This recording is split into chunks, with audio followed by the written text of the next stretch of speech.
Welcome to Liberal BFer, where we put the left on check.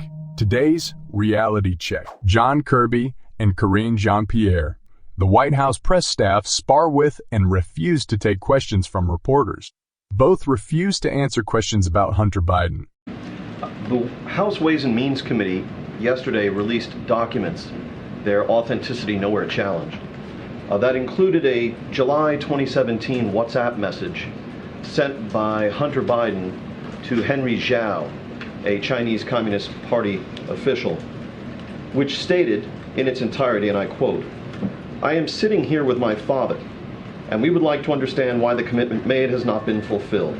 Tell the director that I would like to resolve this now before it gets out of hand, and now means tonight. And Z, if I get a call or text from anyone involved in this other than you, Zhang, or the chairman, I will make certain that between the man sitting next to me and every person he knows, and my ability to forever hold a grudge, that you will regret not following my direction. I am sitting here waiting for the call with my father," unquote.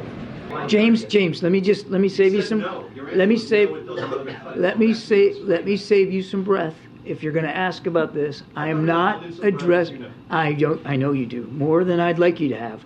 I am not going to address this issue from this podium. I'm just not going to do it. All right. I'm not going to do it. Where was the precedent on it? Thank you.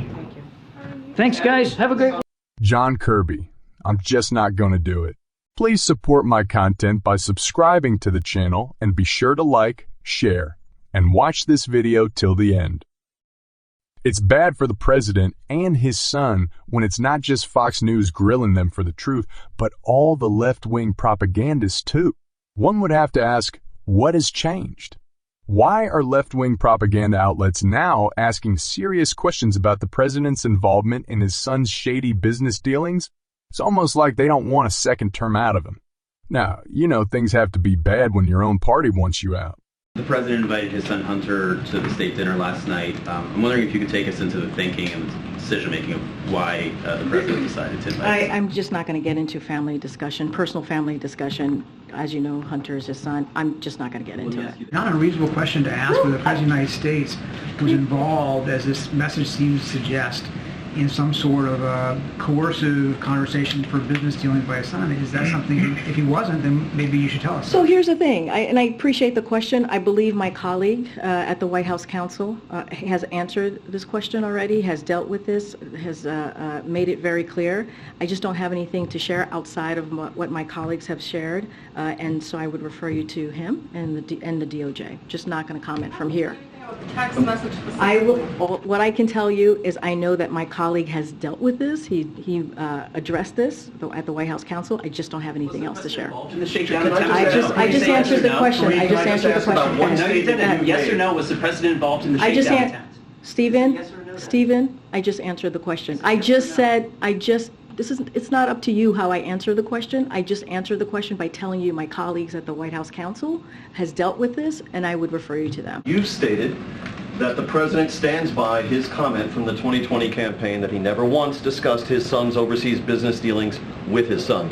And you stood at that podium and you reaffirmed that. Do you stand by your reaffirmation? What I will say is nothing has changed. Nothing has changed, and I will leave it there. Anything else, I will refer you to the White House Counsel. This is not a change? I just answered the question. You just asked me, does my statement change? I just told you nothing has changed. That's answering the question. Karine Pierre, I'm not going to respond to that.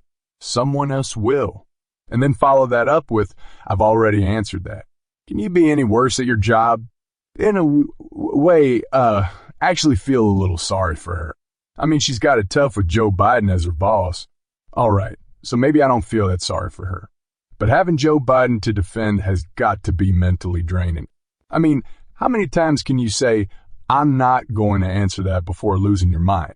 Now, granted, there probably isn't that much there to lose in the first place. But still, let me know your thoughts in the comments. That's all for today. To help support the channel, please comment, like, subscribe, and hit that notification bell so you don't miss tomorrow's reality check.